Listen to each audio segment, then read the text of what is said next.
पनि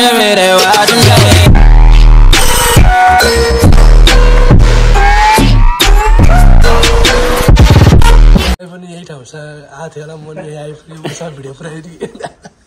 त्यही त नमस्ते सबैजनालाई सबैजना सन्चै आएर हुनुहुन्छ होला र म पनि एकदमै सन्चै आएर हामी सबैजना सन्चै आएर छौँ त्यसपछि अहिले चाहिँ म भित्र पल्टेर बसिरहेको थिएँ अहिले चाहिँ लुगा सुगा लगाएर चाहिँ रेडी भएर म निस्किन लागेको छु अनि खास टाइम चाहिँ अहिले खाजा खानु भएको छ अन्त अहिले त खाजा पनि खाइरहनु भएको छ के खाजा हो त डे इन्टरनेसनल बासीको छैन भाउजू दालमा थियो त यति ढुटो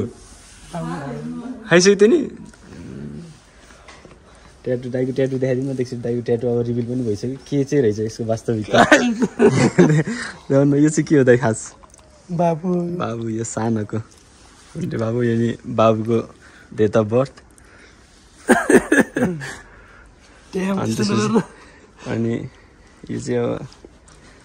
के छ यहाँ वास्तविकता यो चाहिँ को दाइ भाउजू तपाईँ मिनिङफुल छैन जोस पहिला पहिला जोस जोसमा हानियो मिनिङफुल छ मिनिङफुल नै हो अरूले नबुझ्यो नि मेरो लागि जस्तो यो हो कि भाउजूले झ्यालबाट हेर्नु आयो त कथा पुरानै छ जस्तो छ ल म निस्केँ अब कुरा गर्नु तपाईँहरू एलेक्स यहाँ रे वाउ आफैले बनायो वाउ त भन्दै के बनायो त नि यो ए यो बाटो हो यो घर अनि यो चाहिँ फुल भयो चरा ए हाम्रो घर हो ल त बनाउनै देउनु भार बनायो कि यहाँ त कह लेख्या फेरि ड्रइङ गरेर ल्याउनु भन्नुभयो म्यामले ए घरको कपी हो यो ए त्यति चित्र बनाइरहेको छ बाबाले ल्याइदिनु भएको पेन रहेछ अनि त्यही भएर ल ल ल यताबाट कालो आयो त यताबाट यता यता त यताबाट कपाल कटाइ देखाइदियो त्यसरी यता उठेर देखाइदिउ न छोडिदिउ कि त्यो अहिले कपाल कटिङ घुमेर देखाइदिउ न घुम चलो घुम घुम त्यस्तरी घुम यो चाहिँ अब ड्याडीले भर्खर दाइले कटाएर ल्याइदिनु भएको कपाल कटाइ चाहिँ दसैँ आयो नि त दसैँमा हिरो हुनु पऱ्यो एलेक्स पनि एलेक्सको लुगा पनि आइसक्यो है दसैँको लागि यो अब आउनु दसैँको लुगा के किनिसक्यो नि त त्यही त ल राम्रोसित गरेर जाऊ इक्जाम छ पढ्न पनि पढिरहौ है कपाल हिरो काटेर मात्रै हुँदैन पढ्नु पनि पर्छ हजुर सक्यो यो चाहिँ कसले बनायो त अनिल काकै बनाएको क्या त कपाल पनि त्यस्तै छ लाउ ल ए ल ल गयो ल बाई ल गयो है ल बाई ल गयो निस्किन्छ हो ल ल ल गयो दाइ जाऊ निस्किनु अब यता विनोद रुममा आएको छ पानी ल अब आज चाहिँ हाम्रो के छ भने जमारा राख्ने दिन फेरि ठ्याक्कै जमारा राख्ने दिन यस्तो राम्रो दसैँको भाइब आउँछ आजकल बिहान बिहान बिहान होइन आमा त्यो घाम पनि कस्तो त्यो फुल्ने नै भए पनि कस्तो मजा आउँछ कि अनि फुलहरू पनि अब फुल्ने त फुले खान्छ जे भए पनि यस्तो फुलहरू लर रहेछ क्या हाम्रो उता त बाटोमा पनि छ हेर्नु न पुरै बाटै छ त्यही भएर चाहिँ त्यो भाइबै अर्कै आउँछ कि बिहान उठ्दाखेरि उता पनि छ अगाडि पनि छ त्यही भएर चाहिँ अनि कता जान्छ आज हामी कता मासतिर हो हजुर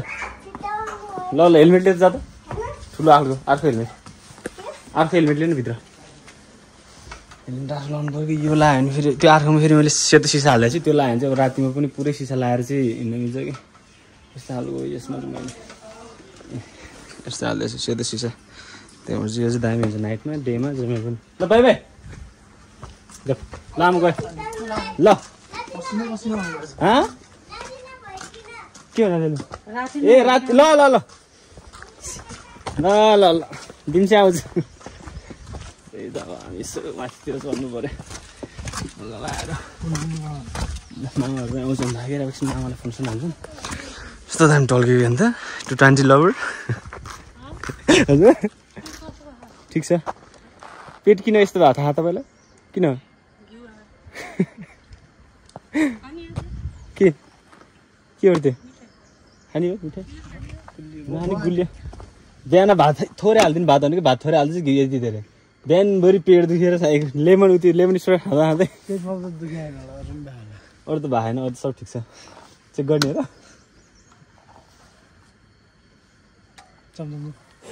र ल ल अब निस्किन्छौँ हामी अब फेरि चाँडो चाउचाउ चाहियो अरे फेरि चाउचाउ लिएर चारवटा चाउचाउ र 3 अन्डा उधार ल्याएको छु 60 रुपियाँ उधाएर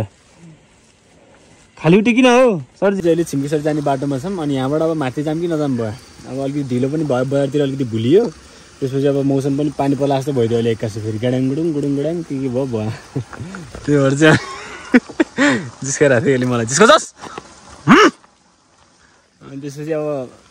जाऊँ कि नजाऊँ भयो यहाँबाट माथि नजाऊँ नै सोच्यौँ हामीले लास्टमा चाहिँ अब तल फर्किनु सोच्यो फेरि मैले फेरि यसलाई वहाँ छोड्न जानुपर्छ कि कल आएर अनि त्यसपछि पहिलोचोटि मामाले डुक चलाउँदैछ अब एक्साइटेडमा के गरे जाऊँ ल ल अहिले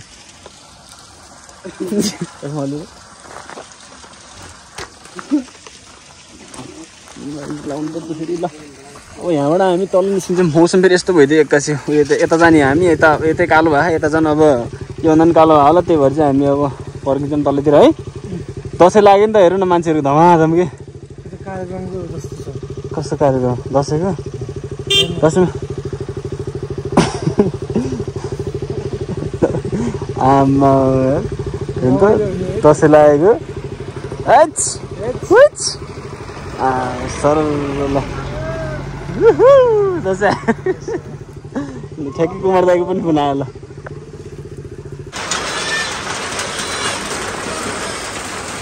morning everyone this is the next day हिजो चाहिँ हामी माथि गएको थियौँ त नि अब फर्किँदाखेरिमा पानी पऱ्यो त्यही भएर कतै एक ठाउँमा ओत्लाएर बसेर चाहिँ फर्काएको थियौँ हिजो वालले पानी पऱ्यो है हिजो पानी परेर चट्टान परेको सम्झिँदा पनि सिरिङ चट्टान कस्तो हान्थे त्यही त अनि त्यसपछि त्यो भएर आएर भ्यात्तै भिजेर अहिले भर्खर उठेर कपडाहरू धोएर सुकाएर हिजो भिजेको कपडा धोएर सुकाएर चाहिँ बसिरहेको थिएँ अनि त्यसपछि हिजो जमारा हाल्ने थिएँ जमारा पनि हालिसक्नु भएछ त्यो चाहिँ हेर्न आँटेको छु म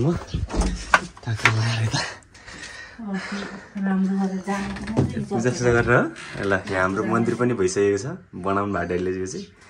अनि यहाँ पनि अब मन्दिर चाहिँ खास उता थियो उताबाट सारेर यता यो चाहिँ नयाँ बनाउनु भयो जमारा ठुलो र सानो हेरेर मिल्दैन होला है उम्रिसक्यो क्या हो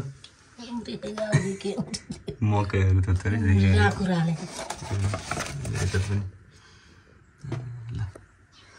जमरा पनि राखियो है कति वर्षपछि दसैँ यो 2 वर्ष भनौँ न 2 वर्षपछि योले 3 वर्षको दसैँ यो चाहिँ 3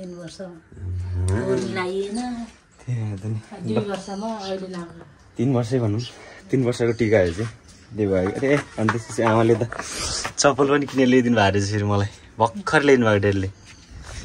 पर्दैन भनेको किन ल्याइदिनु भएको नि जुत्तै लाएर हिँड्नुपर्छ कि अब त्यो चप्पल पनि फाटिसक्यो त्यही भएर चाहिँ 3500 हो 3500 केही हुन्न भनेको त्यो पानी पनि भिज्यो के पनि 800 हेर्दा त राम्रै छ क्या अरे यो पनि हो फाटिने कि चाँडै नै उ त्यो हेर्नु लोपरा सोपरा सब म चाहिँ भित्रै बसेर खाना खानु लाग्यो अब बाहिर ठाउँ पनि अट्दैन नि त त्यही भएर चाहिँ अब यता भात पनि आइसक्यो अन्डा सागसब्जी भात यता दाल छ पानी यता म टक्क मिलाएर चाहिँ अब खानासाना खाइन्छ क्या अरे यिनीहरूलाई पनि आएर सार हाल्थेँ मैले यो पानी बल्ल फोहोर हुँदैन क्या अहिले ऊ त्यो 2टा सानो कता गयो यता 2 सानो माछा ल्याएदेखि आमाको बर्थडेमा चाहिँ हालेदेखि त्यहाँदेखि चाहिँ एकचोटि फोहोर भएन बी अनेस्ट एकचोटि फोहोर भएन पानी चाहिँ बरु घट्यो है के भएको है यतिसम्म भएको जस्तो लाग्थ्यो फेरि चुलुल्लै भइसक्यो पानी चाहिँ अहिलेसम्म फेर्नु परेन कि त्यो दिनदेखि अहिलेसम्म फेर्नु परेन नि र त्यही अब खान्छु के अरे हिजो पनि आएर खानै नखाइकन सुतेको त पानीले भिजेर कस्तो बिजोग भएको थियो हिजो खोला पनि बाइक पनि मान्छेले तार्नु पऱ्यो विनोद कुमार दाइ खोलामा बसेर अनि बाइक ल्याएर त्यस्तो कस्तो बिजोग तरिकाले तार्नु पऱ्यो त्यो देखाउन पाएन मैले किनकि प्लास्टिकमा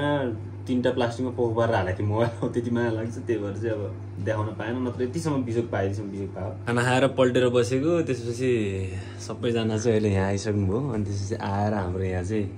दसैँमा चाहिँ के लाउने भन्ने सल्लाह मिटिङ हुँदै थियो फाइनल्ली एउटा कपडा चाहिँ चुज भयो त्यो के अरे सेट लाउने रे आमाको भनाइअनुसार कस्तो सेट रे आमा कुर्ता हामी साडी लाउनु हामी कुर्ता लगाइदिने भइहाल्छ त छोरामा चाहिँ लाउनु पर्दैन ए त्यस्तो भन्नु त कुर्ता मात्रै भन्नुभयो अनि दसैँमा लाउने कुर्ता दसैँ टिका लाउनु राम्रो देखिन्छ होला तर है अहिलेसम्म लगाएन त्यस्तो कति पर्छ महँगो पर्छ खै टिकामा त 1200 हाल्थ्यो त्यो फेरि वान टाइम होला हुन त अर्को दसैँमा काम लाग्छ है काम लाग्छ बिहा बटुलमा पनि काम लाग्छ सट्टा लगाएर चाहिँ पाहाडमा लानु भयो आमाको कुरामा दम चाहिँ छ कट्टो सट्टोमा लानु भयो होइन दौरा सुरुवाल लानु भयो त्यो सुरुवाल र कुर्ता लानु भयो सेठाइ पनि पाउँछ आमाको कुरा पनि सही होइन रेडी सही हो आमा ठिक हुन्छ अनि यही आमाको कुरालाई चाहिँ हामीले लक गरेर चाहिँ फाइनल गऱ्यौँ कुर्ता लाउने चाहिँ अब आमा को जाने पर्छ तपाईँ दाइ तपाईँ जाने भाउजू तपाईँ सबैजना ए भनेपछि सबैजना अटोमा जानु म चाहिँ घरै बस्नु पर्ला मान्छे अटोमा एकै लडमा म त आमालाई थाहा नि साइज त कति 4-5 वर्ष भयो एउटै साइजको लुगा त ला न मोटा छु न दुब्ला छु जतिका त्यतिकै त छु भाइ त्यो न त एउटा यसो कुर्ता सुर्ता ल्याउनु त्यो कुर्ता सुर्ता लाएर यसपालिको दसैँ चाहिँ जे होस् अन्तिम दसैँ नै भए पनि हुन त अब 4 वर्षसम्म फेरि आउला कि जे होस् त्यो भयो भने अब दसैँ चाहिँ रमाइलो बनाऊँ यसपालिको रमाइलो गरेर मनाउनु पर्छ सहमति हुनुहुन्छ नि डेडीको कुरामा अब सहमति मान्न परिहाल्यो नि सबैले सहमति तपाईँ एग्रेसिभ नहुनु त नि हात त्यस्तो सहमति नै हम भने ल सहमति ल आमाको कुरालाई चाहिँ लक लगाइदिउँ है त हामीले ल खानासाना सबैले खाइसक्यौँ क्या अरे अब रेडी भएर बजारको जानु मात्रै बाँकी हो अनि त्यही हो निस्किन्छौँ गएर यताउति गरेर अनि त्योभन्दा अगाडि चाहिँ म भिडियोलाई त्यति गरिदिन्छु आजको thank you so much for watching this video don't forget to like and subscribe hit the bell icon यति भन्दै आजले म बिदा लिन चाहन्छु हस्त जय नेपाल।